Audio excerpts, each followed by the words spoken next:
Game Changers is IGN's look at the people behind the games that changed the industry.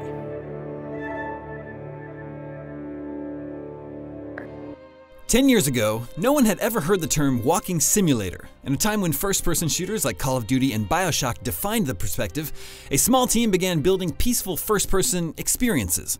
The concept grew, other indie developers jumped on board, and now a decade later, this simple concept has expanded the possibilities for subtlety in video game storytelling.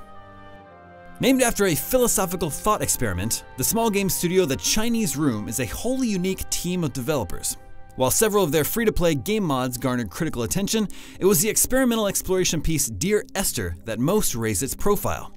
Written and produced by Dan Pinchbeck and scored by Jessica Curry, the founders of The Chinese Room, the Half-Life 2 mod was praised for its minimalist approach to game mechanics and emphasis on exploration and storytelling. After its initial critical success, a full remake was put into production, and the team set out to tell a story that would resonate with an audience in a very different way. I've never, ever felt that games need fixing, or that games needed improving, or that we were doing something to show people how it ought to be done. It was just going, this looks quite interesting. What if we explore that space a little bit? What if we just shine a light over there? See if it works. And it worked, and that's great. I think it's really, really hard to tell a good story interactively. Because actually, and maybe we're just at the beginning of that exploration, maybe it's not that it's not good, it's just that we're so early on in discovering how to tell those stories. But I find, as someone who doesn't really play games, I find what I love about a book or a film is being guided absolutely through that experience.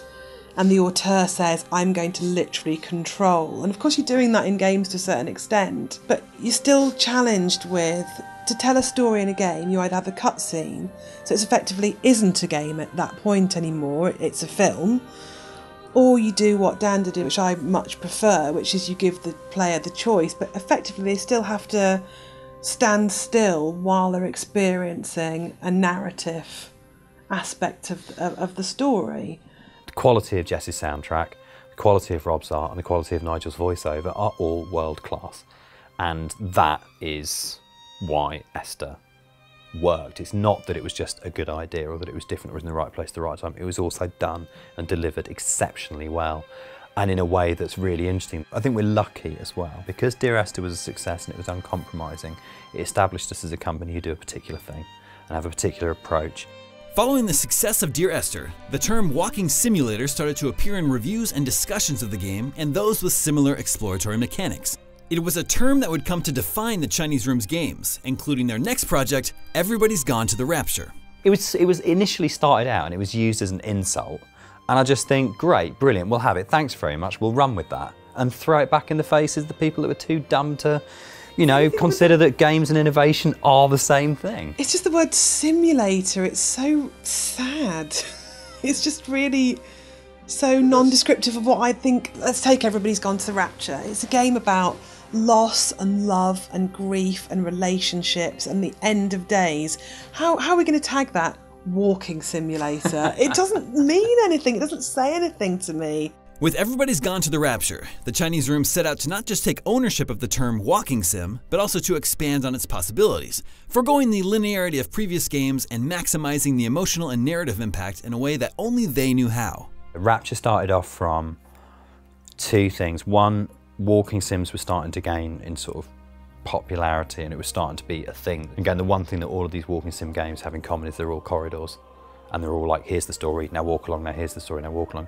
Could we take all that really, if you used an open world setting and you made it genuinely non-linear, then you are absolutely making something which could not exist in any other medium. We were talking about sort of post-apocalyptic settings and things like that, and saying there's a really interesting alternative story just off to one side of this sort of the tropes of apocalypse that we see all the time, of rather than you being a kind of a rugged survivor, what would it mean to be a victim of the apocalypse? In addition to its desolate setting, the game also garnered praise for its haunting classical score. It suddenly struck me that the world that Dan had created had already gone. We're playing the aftermath of something, and that was when the music kind of locked into place, that I wasn't scoring the world, I was scoring the ghost of a world.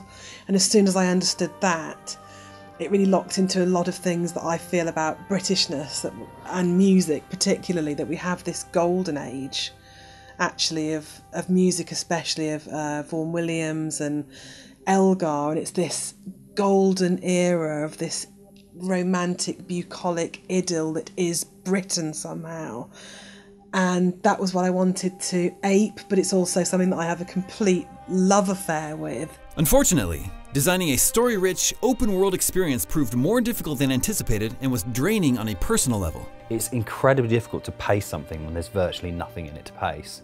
It makes it so much harder to kind of, rather than going, I know I've got this environment, I'm going to keep the player in here for this amount of time, for that I'm going to need this number of enemies, I need to therefore have this amount of ammo coming in from this side. And that's incredibly difficult to manage that stuff. It's a real art, but it's a very, very, very different art, keeping sort of like 1,000 balls in the air to keeping one ball in the air and making it interesting. But I think that's one of the reasons why it works as a game though, in terms of sort of like, it has that, the pacing of, it manages to give you that sort of quiet and that space and that silence and that sort of contemplation, but actually it's kind of going from, they're very subtle set pieces, but it's moving from set piece to set piece at a really good steady rate. It was just such a personal project, I think, and was dealing with so many of the things that we were going through at the time.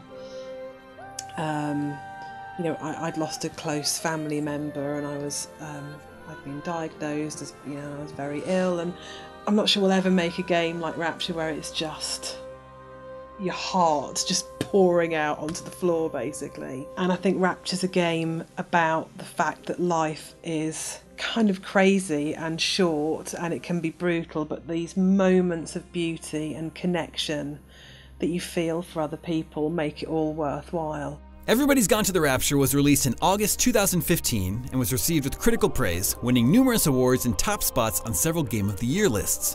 The Chinese Room style continues to influence story-driven games, opening the door for experiences like Gone Home, Firewatch, Virginia, and Tacoma. And while little is known about the Chinese Room's next project, they've clearly got ideas about where to go with the genre they pioneered. Hopefully what's next for walking simulators is people go, great, let's just tell stories. Let's tell amazing stories using this technology, using these platforms.